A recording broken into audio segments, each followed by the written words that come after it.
Funding for this program was made possible by the Urban League of Greater Pittsburgh, with additional support from the Allegheny Regional Asset District, the Pittsburgh Foundation, and the members of WQED. Thank you.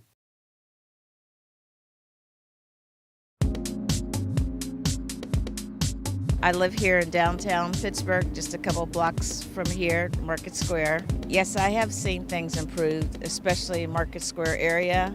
I've seen more African Americans move downtown, especially in my building, so things are improving. I definitely think the city has changed for the better. When I left in the late 90s, it seemed like a lot of people were moving away, and I didn't hear too many good things about Pittsburgh from the outside.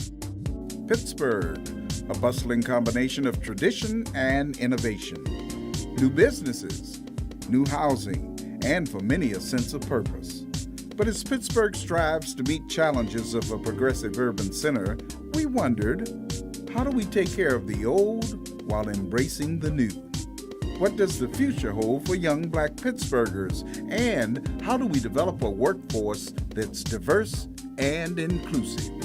Jobs, training, after-school programs, and then also have something to do for the gentlemen who went to jail and then come back out, have some training for them so they don't repeat what they did and go back to jail. This is the place to be for the city of Pittsburgh. So we are on the cutting edge. We've already been named one of the most livable cities, and we continue to retain that title, and that is great. I feel like here it's just there's just a middle class. You don't see those who are doing very, very well. It's just either poverty line. So I don't think you see diversity in terms of the African American class. So I think people can get really discouraged. I do feel like Pittsburgh is a livable city. I do think that we have room for improvement. Over the years with leaders that we have at the table, we can definitely come together to make it a stronger Pittsburgh that everyone can live, thrive, and be successful. Stay with us as we discuss the state of Black Pittsburgh, a community forum.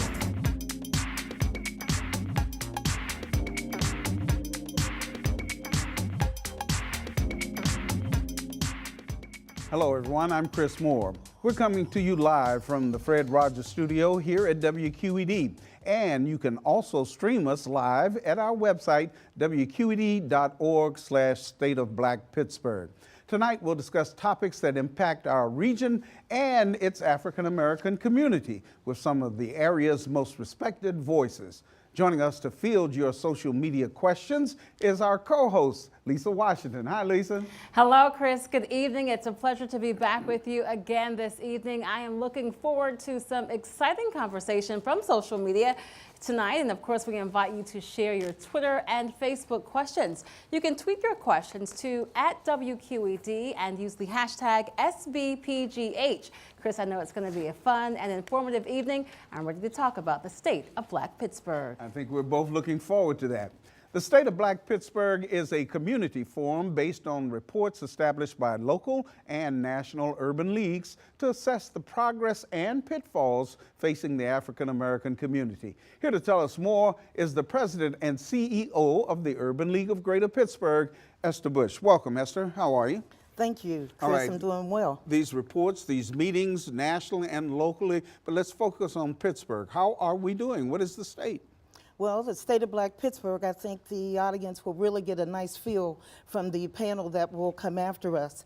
And because we're going to focus on those things that are of critical importance to us, such as community, workforce diversity, and leadership.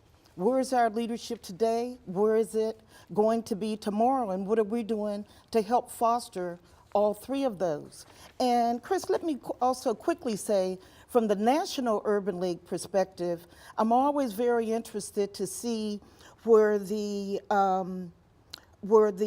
information comes out that shows where blacks and whites are. And this year, 72.2% of African Americans are equal to the 100% index of white Americans. So we still have a ways to go. We have a ways to go. How will we attack the problems? Is it a matter of jobs, training, what?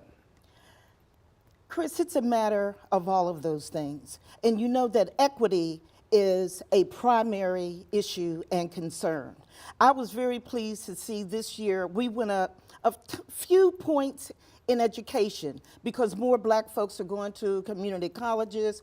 Our kids are doing better. We are working very hard to try to equalize education, but we still have so many needs, so many issues. But here in Pittsburgh, some new things are happening. The Allegheny Conference is looking at us somewhat differently, and I say looking at us basically because we must find more people to join the workforce. The workforce has to be more diverse in order to fill these jobs that are coming online. We see that the mayor's office is reaching out more. So I'm not saying it's enough. I'm saying we're inching in the right direction, but that's why the leadership piece is also critical, because we must advocate to make these things happen. The Urban League has always focused on our self-improvement jobs and the things that it took us to get there, income levels. What's the business community doing in that respect? Well, from the business community aspect, that's why I mentioned the Allegheny Conference. We know that people are retiring. We know that a lot of jobs that exist today are not going to exist 5 and 10 years from now. So we have to retrain. We have to bring in individuals that are interested in moving from where they are to where they need to be. Sounds like technology is going to be a big part of that. Technology is huge. And we say Pittsburgh is the most livable city. And of course, black folks always say, for whom? But those things that are attractive to everybody else as the most livable city must be shared, or Pittsburgh itself is not going to make it. We have less than a minute with you, and we'll talk to you again at the end of this program, but I have to talk to you about our youth. We've got a dynamic panel coming up later, but how do we keep our young people from going to Chocolate City in DC and Atlanta? We have to embrace our young people. Employers have to hire right out of college and not wait until you get 3 to 5 years experience to hire them. So you have to hire them, train them, keep them here. You have to reach out to the black kids, let them know that you're interested in keeping them as well, and that there's equal opportunity and equity here for them. You have to underscore the fact that they are leaders and assist them in becoming the leaders that we all need. Well, there you have the prescription, Esther. Thank you. We'll talk to you again at the end of the show, okay? Thank you. All right, from the South Hills to the East End, African-American neighborhoods play a vital role in our region. And with that in mind, we wondered, how can we make our communities stronger?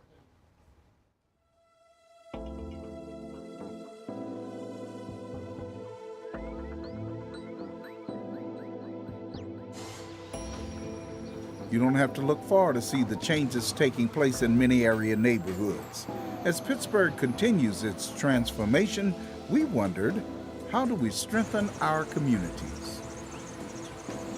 I think more African Americans need to be involved in city planning. I think the city is doing a good job in attracting new residents, but one thing the city can never do is forget about who was there first. If you take East Liberty, a place that's near and dear to my heart, I see a lot of new apartment buildings, I see a lot of new people coming in, but one thing the city can never do is forget about its majority African American residents that were there before.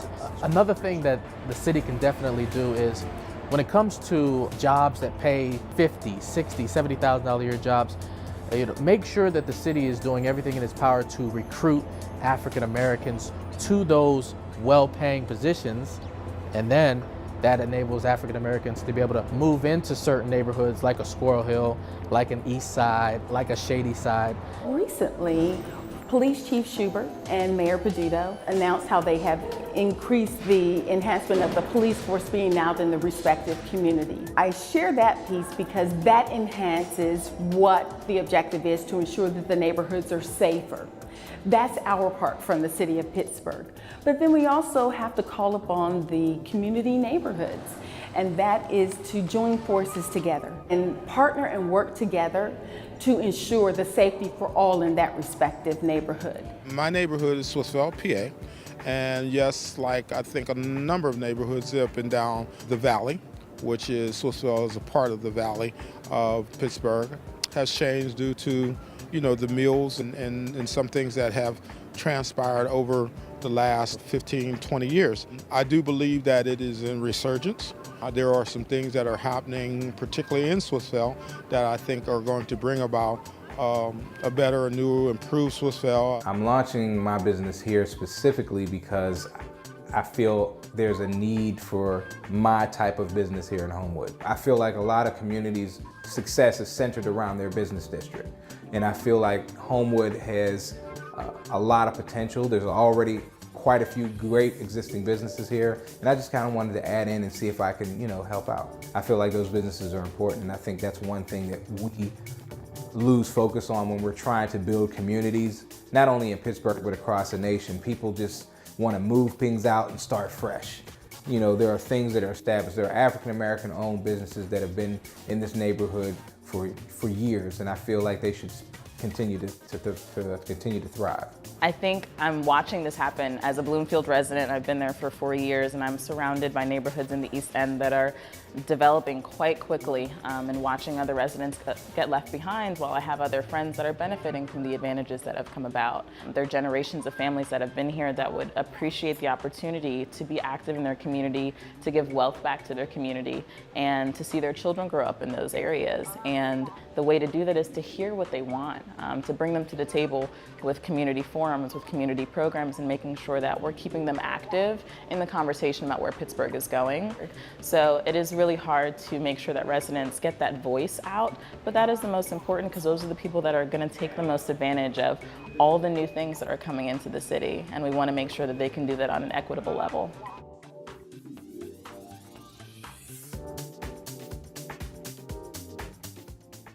By working together with neighbors and community leaders, our next guests are striving to improve the quality of life in their neighborhoods.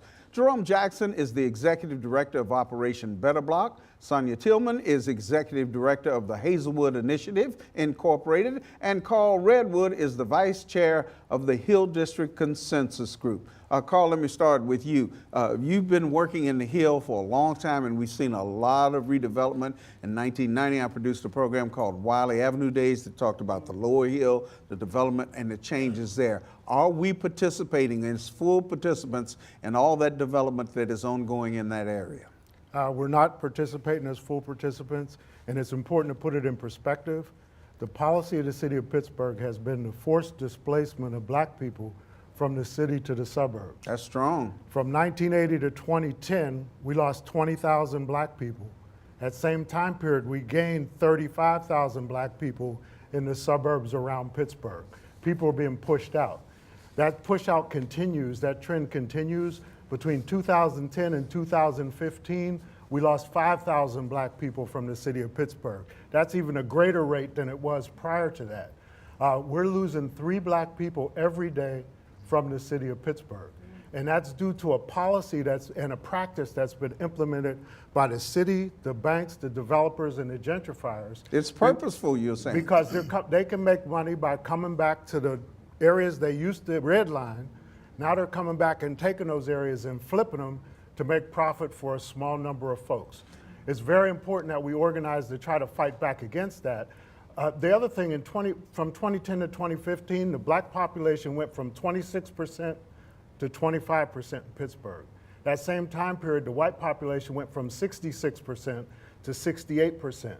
We're being pushed out of Pittsburgh consistently, and the population of Pittsburgh is becoming whiter and whiter. Sonia, what about Hazelwood? I know the mills used to be there when I first moved here in 1980s, a source of jobs.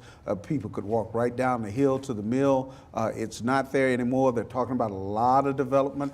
Will black folks be able to participate? And once they develop it, whatever it will they be able to afford to live in the neighborhood? So Hazelwood is one of the few neighborhoods in Pittsburgh that is fairly diverse. And in Pittsburgh, we're talking black and white when we speak of diversity primarily.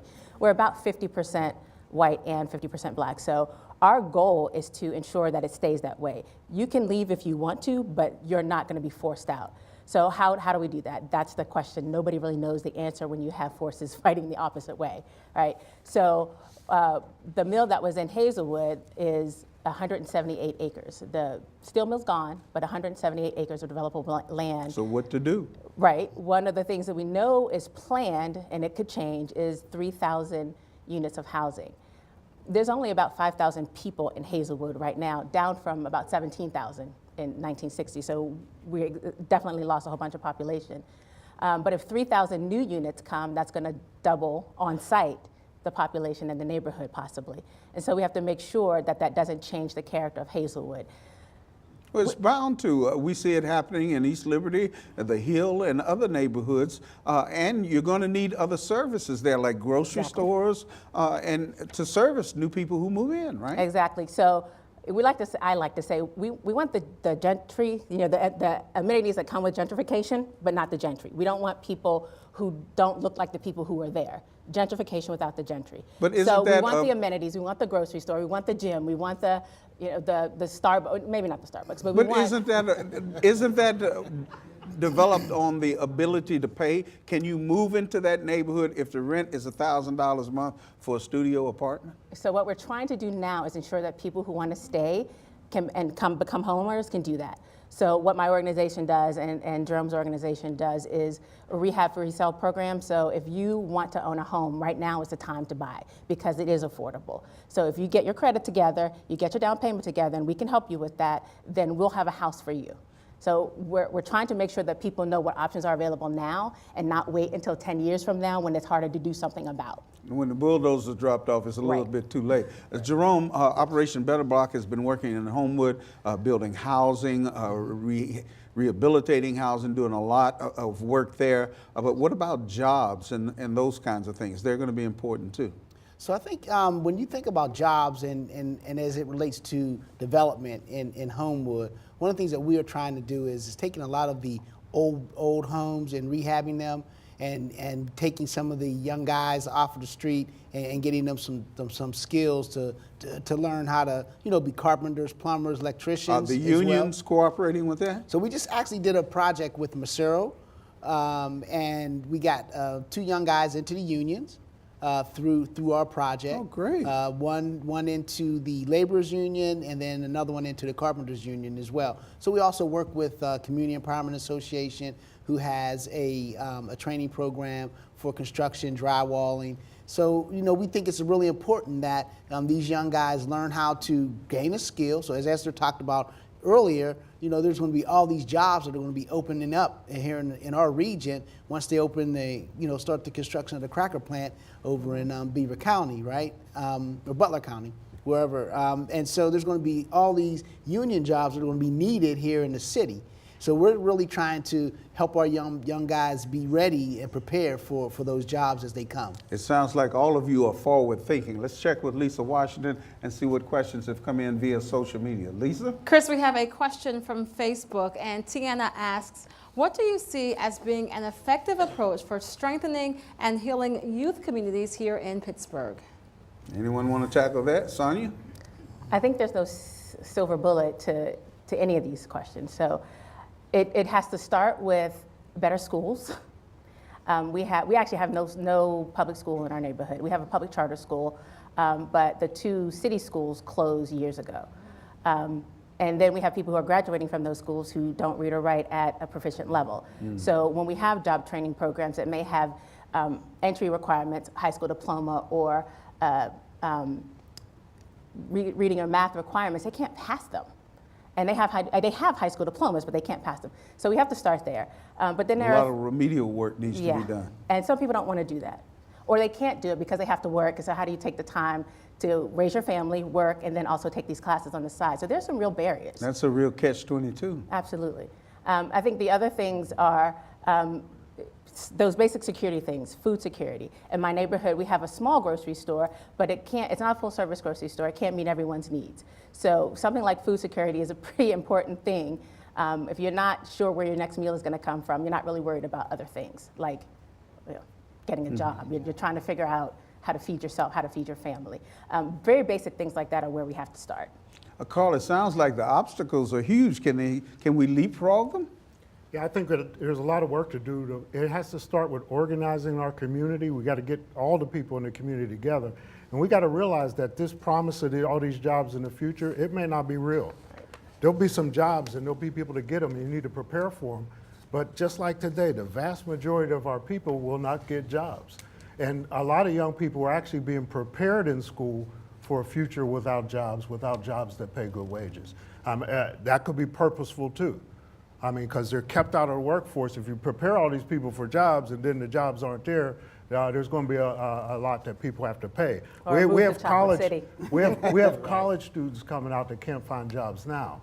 I mean, it's not like there's all these jobs down the pipeline. I know the Allegheny Conference says different, but I beg to differ. It's not happening for the majority of our people or the majority of white people. Jerome, you talked about getting people prepared and getting them in the union. And in that pre-produced piece we saw, someone said, we got to do something for these brothers who are coming out of prison, because if they don't check the box and they check up on them, later they're gone. Yes. If they do check the box, they say next with their application. Yeah, so we actually work with guys that have records. And so, you know, when we partner with someone, we want them to understand that they're not getting the person that they may, you know, be thinking about, or someone without a record or something like that. So those traditional ideas of somebody they might Exactly. So what we do is we work with them with some soft skills, and then we kind of get them on a job. And we asked Michelle to guarantee us that these young men would get a job in the unions. And they did that, and so I think, you know, as Carl said, that's two guys out of, you know, maybe thousands of folks who are in the union. So we're kind of inching at it, but I think, you know, when we start to look at what's needed, and guys like in Homewood, we have a lot of guys who are coming home from prison. There's no work for them. You know, and so training and getting them jobs, and as Carl said, having jobs there. So not just having training, but once they're done with training, getting them into a job is one of our big things. Sonia, we've only got about 30 seconds, but how do we overcome all those obstacles that all three of you have outlined? Organizing, I think that's got to be the key, is getting people to understand that they can have a voice. Get them together, the voices are louder. All right, thank you all for being here. We appreciate it. Thank you. Recent studies and respected publications are citing the positive impact of a diverse and inclusive workforce, and many Pittsburghers agreed.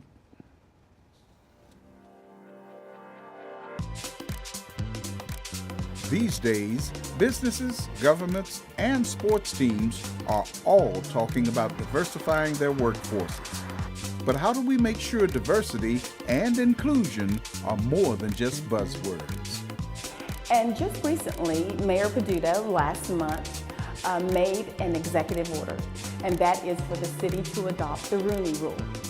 And so that is one of our initiatives that we are doing to enhance the diversity within our employee workforce. So we encourage every employer within the city of Pittsburgh to replicate what we are doing as the city of Pittsburgh, and that is embrace diversity and inclusion, realize the benefits that it has, that people of different walks of life and backgrounds and education can bring so much to the table that someone else may not have thought of.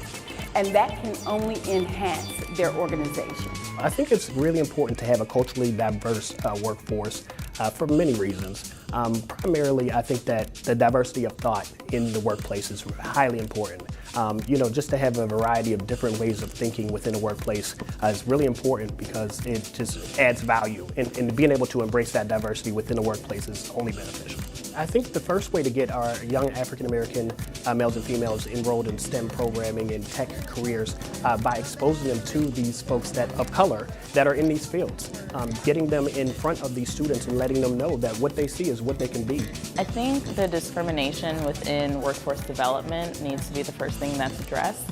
It does limit folks of color, young people of color, but any age group from really having the opportunity to get their foot in the door and to start being able to learn those new skill sets and develop to kind of a different workforce that we're getting into that is a little more digitized and a lot more social. And that's something that I think other generations haven't quite seen, that Pittsburgh has been progressive about, but not necessarily in keeping all communities up and abreast on what's going on in terms of where the workforce is going. My name is Sierra Young, and I'm the coordinator of equity and inclusion at the Ellis School, and I am an after-school program coordinator at Arsenal. When I first graduated, I knew that I wanted to be involved with women and girls and do work with diversity, but I didn't know that there was such a thing as a diversity practitioner or a diversity coordinator. And of course in Pittsburgh, they would have something like that here.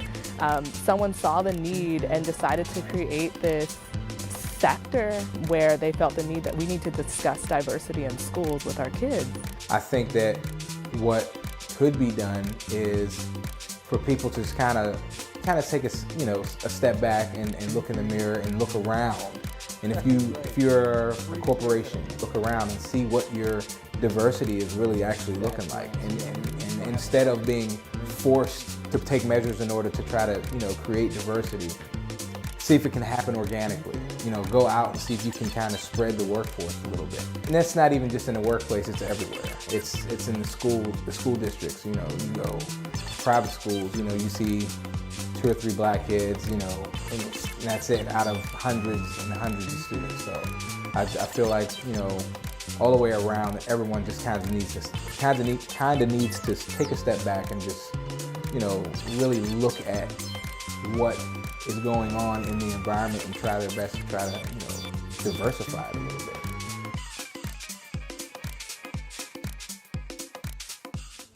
Here to talk about what it takes to foster a diverse workforce are President and CEO of NEED, Dr. Marcia Sturdivant, and Dr. James E. Taylor. He is the Chief Diversity and Inclusion Officer for UPMC.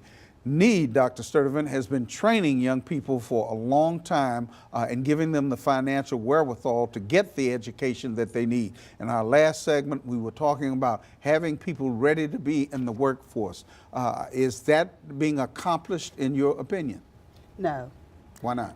Well, we have over 30,000 alum from the people who have gone through our programs, graduated college, and unfortunately we see most of those students leaving the Pittsburgh area.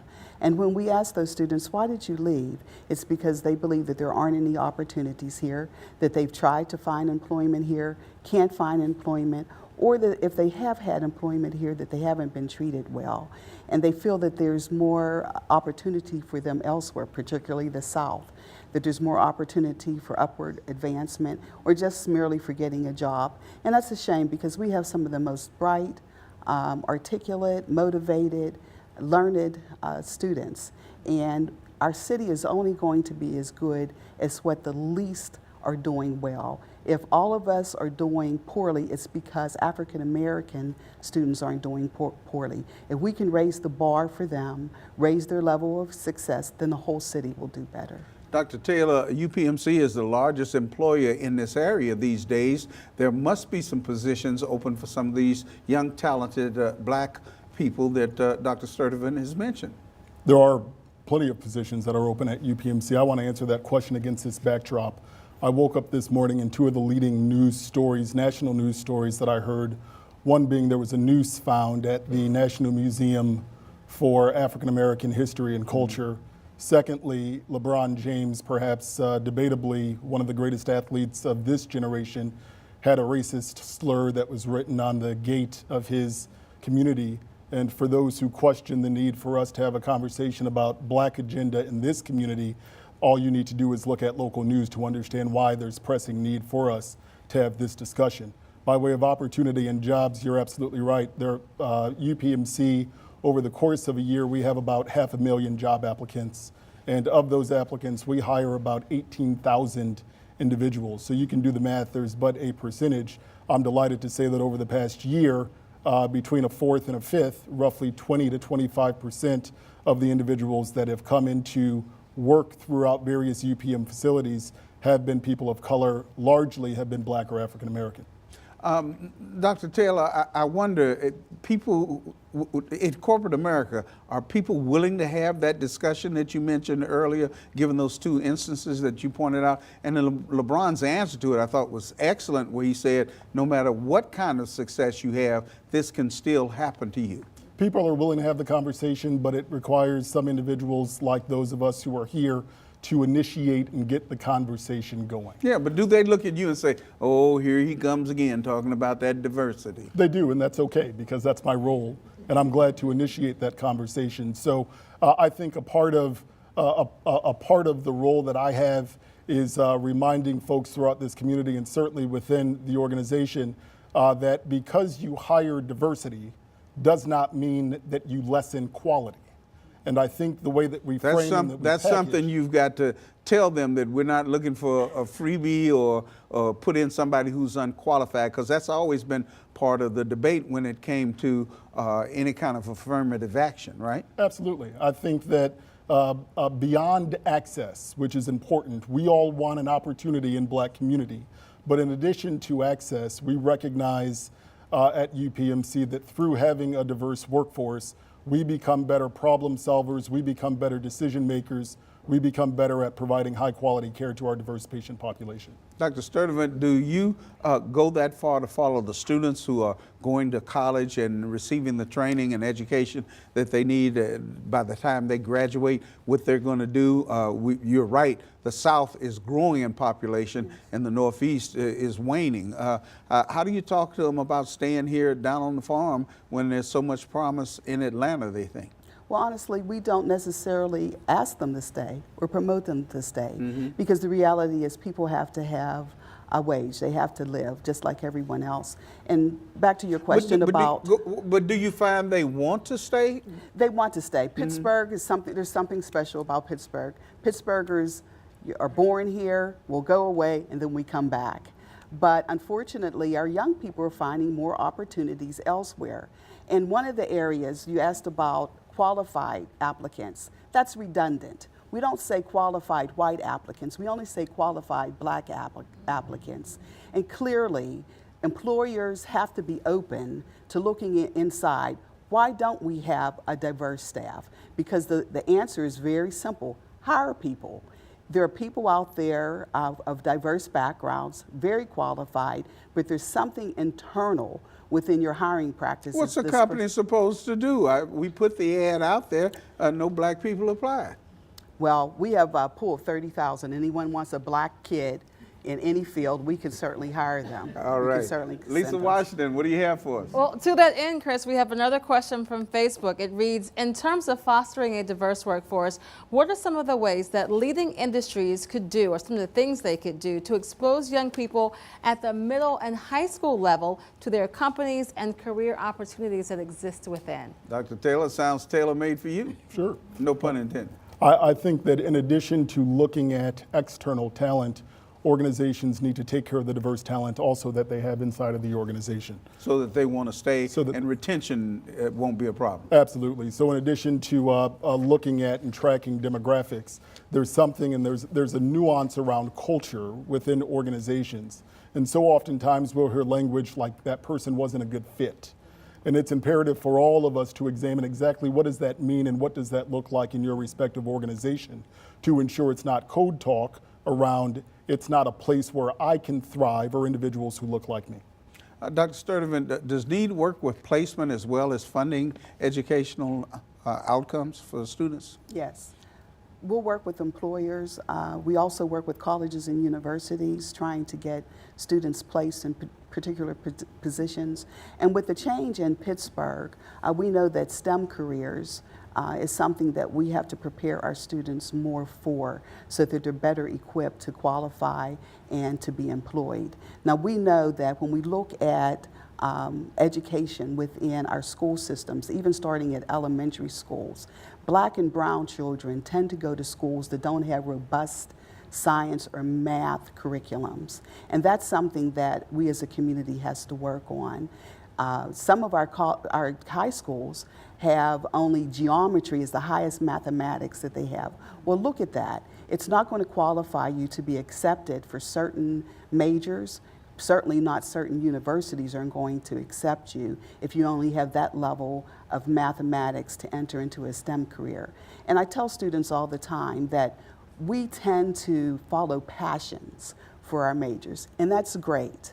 but you have to have a job. I want to be an artist or something like that. But it's no longer the case. Just a degree isn't something that's going to just get you employed. You have to go to college for a degree that's going to get you a job. Dr. Taylor, in our last segment, Ms. Tillman mentioned the fact that they have they have a charter school, but no public schools there, and people are graduating from schools and they're not prepared. We're talking about doing remedial work to get them prepared for scientific careers like UPMC might have.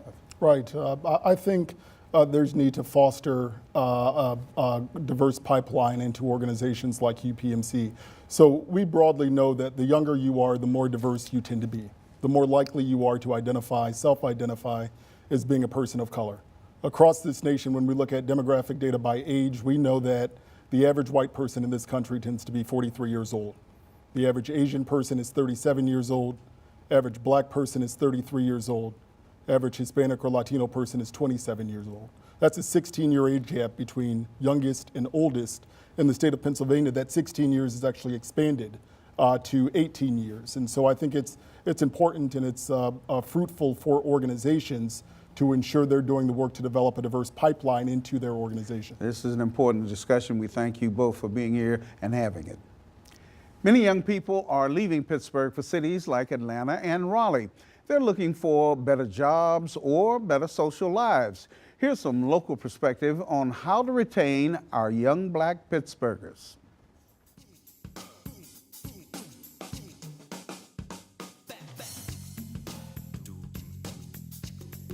This emerges, how can we nurture our young black Pittsburghers? Well, I do encourage them, one, not to be afraid to pursue what their goals and objectives are.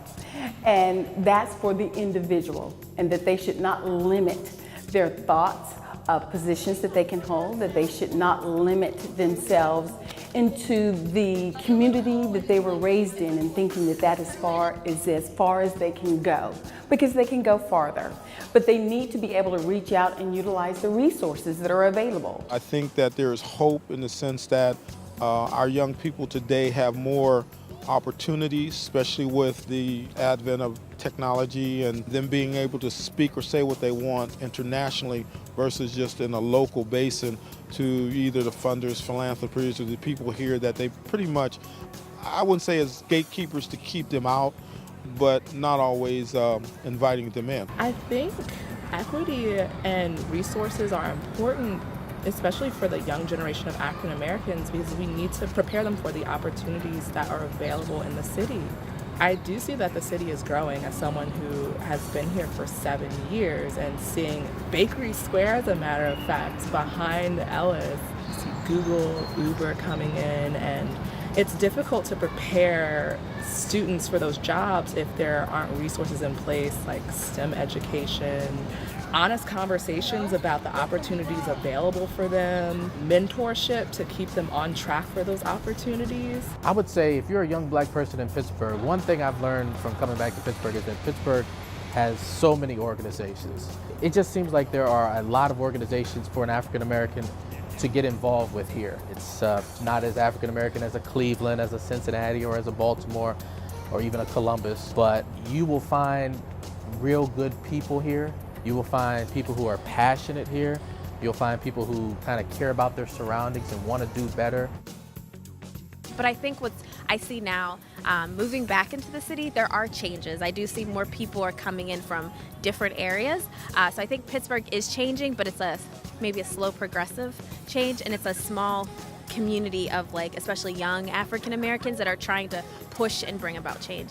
As a young black Pittsburgher, I do believe that the city of Pittsburgh has a lot to offer in the way of jobs. One of the areas where I feel that the city of Pittsburgh lacks is in our social life. One of the areas that I hope that we would develop is that social area. But however, I do believe that there is a lot of opportunity for young black Pittsburghers to learn, grow, and be productive members of society. There have been several members of the community who I know who have left the city. However, I'd encourage them to stay, to be a part of the solution and try to figure out ways that we can not only attract African Americans to our city, but retain them through measures of social engagement. Particularly in Pittsburgh, I think Pittsburgh has unique challenges. As young people, we are still trying to learn from older generations and also trying to teach the youth here that there are examples of young people of color that care about their community. So it does take perseverance to really push through some of those barriers, especially discrimination in the workforce, whether it be gender discrimination or race discrimination. Just find equity in our communities that is definitely hard to do from the past that Pittsburgh has had. So it does take a lot of perseverance and motivation, but it is worth it when you get to a place that you can say, I love my job, I love what I'm doing, and I love the city that I'm living in and the opportunities it's given me.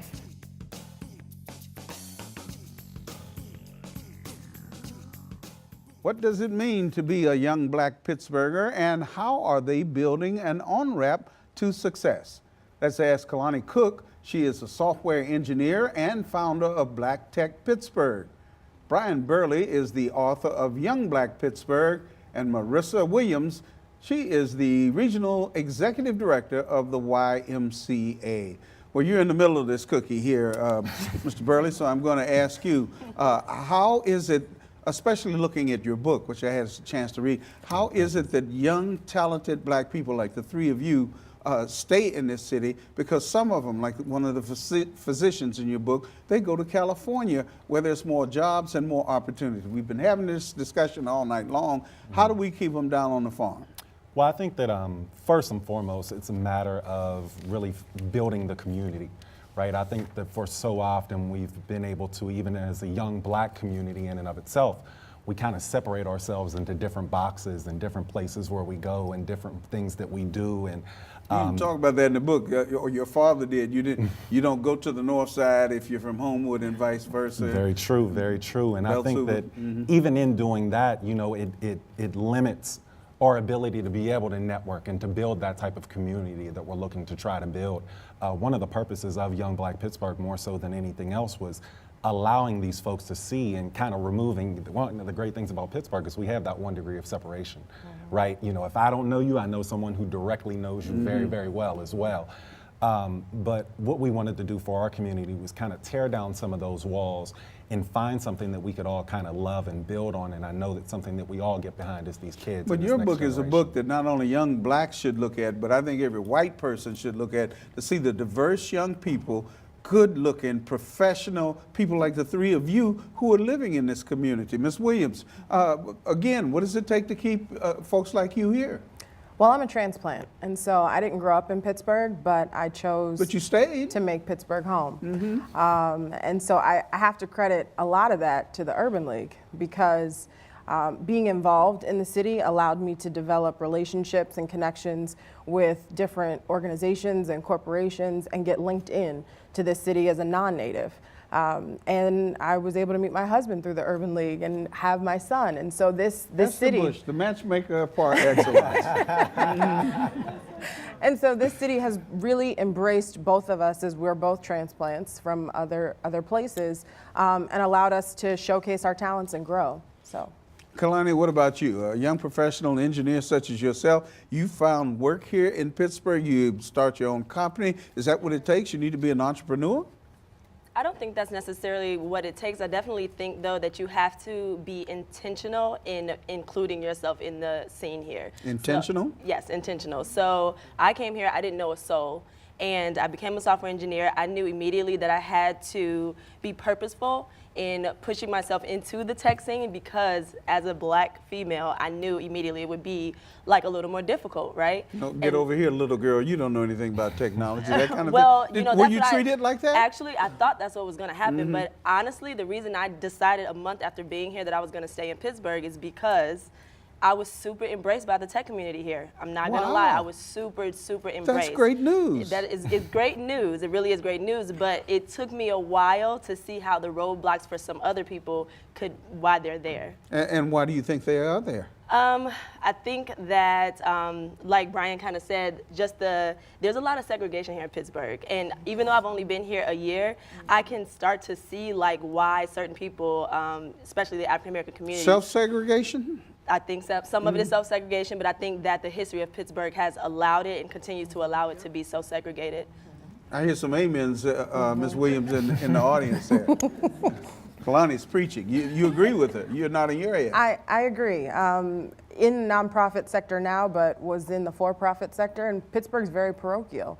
If you're not from a specific neighborhood or you don't know people in that neighborhood, it's harder for you to make connections. And I think the article that came out probably at this point about a month ago about where's the black middle class, that speaks to exactly what we're talking about. The black middle class doesn't exist in one space. We're spread out everywhere because there was no particular one place where we could be to grow. And so I think right now young professionals who look like the three of us on this couch are wondering, so how do we build our own community within the city of Pittsburgh? Because, you know, there's a lot of great things in the city, but we also have to think about education because 2 out of the 3 of us are parents. And so we're looking at things a little bit differently. So young people, young professionals and youth are very different, but sometimes we get put in that same bucket. We're looking at Pittsburgh in a different way now. Well, if you're a parent, obviously you're looking at child care, issues, employment, and that kind of thing. But sometimes nightlife is the important thing that'll keep a young person here. Kalani? Yeah. It sounds like it was woefully lacking for you, huh? Yes. So like, where are you from originally? I'm from Chicago originally. Oh boy. I went to Howard in DC, so I'm used to being out, right? The sacrifice. I will say I love Pittsburgh. I think it's such a special place. However, as a transplant who has only been here a year, the nightlife and the community around black people, I'm just like, where is it? Like, where is everybody? And I literally asked that for the first like 7 months when I was here. Like, where are the people that are like me?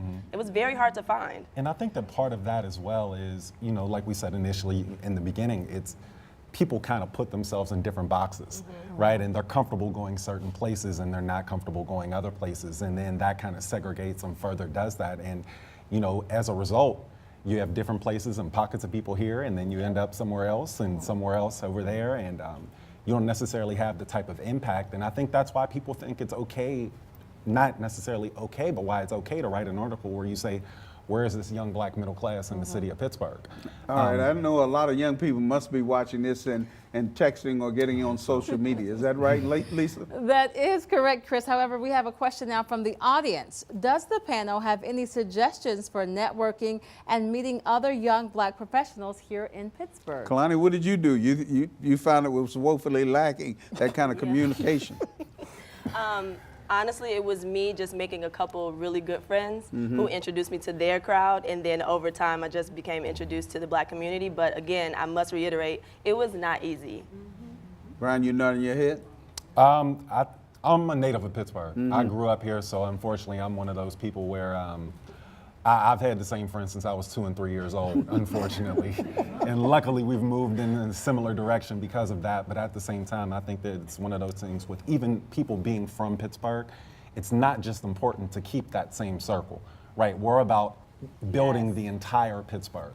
And we're not necessarily just about building for our little box of people. Let me stop you here. In the foreword to the book, you had your father write this, and it was something that I found very understanding of Pittsburghers. He talked about growing up in Homewood, maybe going to Garfield to visit some cousins and the Hill to visit an aunt, but that was just in and out. But he mostly, all his friends like you, since the age of 2, he grew up there. And there's that self-segregation. We draw a 4-block square area around us, put concertina wire around it, native Pittsburghers that never move out. So how do 2 outsiders get inside that, and how do you get outside of that? Marissa, would you start?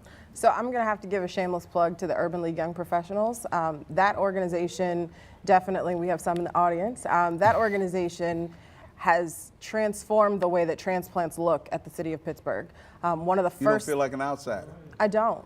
Okay. I don't. And I think that both the corporate community, the nonprofit community, because we are young professionals, they've embraced who we are because our talent speaks for itself. All right, we're short on time, but Brian, how do you jump out of that box and meet the outsiders and welcome them in? I think it's about being intentional. Going back to Kalani's point, I think that we have to make sure that these folks, just because you are from here and you can't kind of put the guard up and, the Steelers are our thing. Like, the Steelers are great to everybody, right? And we're allowed to have new fans, and we're allowed to have new people that love this city just like we do. And we can't necessarily protect it to a point where we don't allow people to become Pittsburghers as well. So we have to be more welcome. Kalani, 30 seconds to you. You get the last word. We have to remember that whether you're new like me or you've been here forever like Brian, we're all still in this African American experience here in Pittsburgh. And so if we can come together and be purposeful about being black in Pittsburgh, then I think we'll do fine. To be young, gifted, and black. The three of you all are definitely there. Thank you very much. Finally, we asked people to take a step back and tell us what they thought about the state of Black Pittsburgh. Here's what they had to say.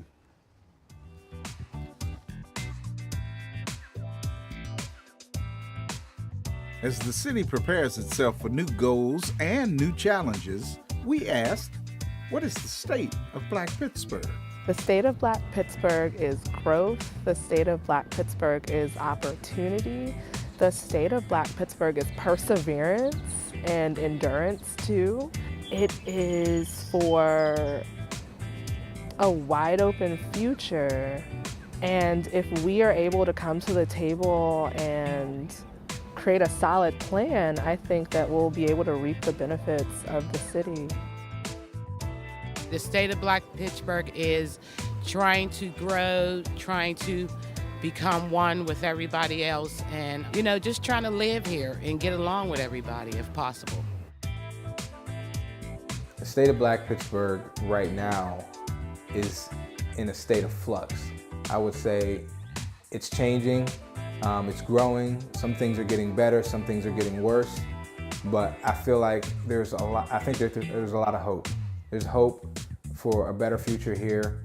I would say, keep your skin thick and tough and be flexible. Learn how to compromise a little, but not to the point where you're compromising your beliefs. The state of Black Pittsburgh can definitely be better. I think from a political standpoint, everybody needs to come together at the table and really understand that if you want Pittsburgh to be regarded as one of the top cities in America, if that's what Pittsburgh really wants, then they must make sure that they take care of all their neighborhoods. I think the state of Black Pittsburgh is growing and it's changing. I think there's a shift that's really occurring, and I think there's a different level of consciousness that we're being taken to. Pittsburgh today is on the rise. I think the state of Black Pittsburgh has been a hidden diamond, and that this is the time, this is the momentum for it to rise and show others in metropolitan city that even though our ethnicity ratio makeup for Black Pittsburgh is lower than other cities, we still are on the rise. The state of Black Pittsburgh is improving. We do have some young African Americans who are trying to stay here, trying to make a difference in the communities they live in. And I've seen that with several of the students I used to pray with who have moved to Pittsburgh from, out of the city. So it's improving. It's slow, but I have hope. I do feel like Pittsburgh is a livable city.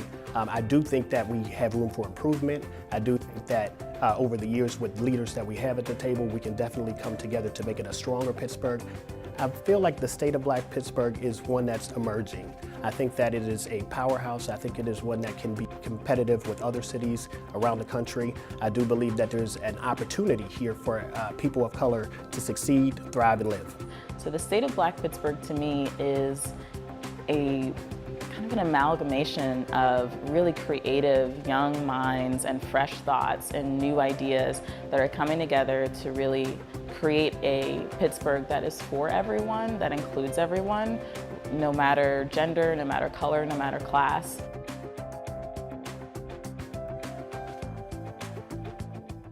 Joining me again is Esther Bush, President and CEO of the Urban League of Greater Pittsburgh.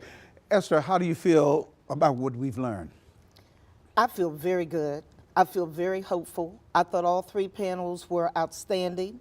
And really what it brings home to me is we have to focus on leadership, and economic self-reliance. And we do that by, I just came back from a national conference, and one of the presenters said, the new leadership is partnership. And that's honestly what I was hearing, is we have to partner around what it is we want to do in our communities as advocates. Don't just talk about it, be about it. We have to reach out, talk to our employer about diversifying the workforce. We have to speak up, be bold, be leaders. I mean, let's go back to, people don't like to go back, but I love the 60s.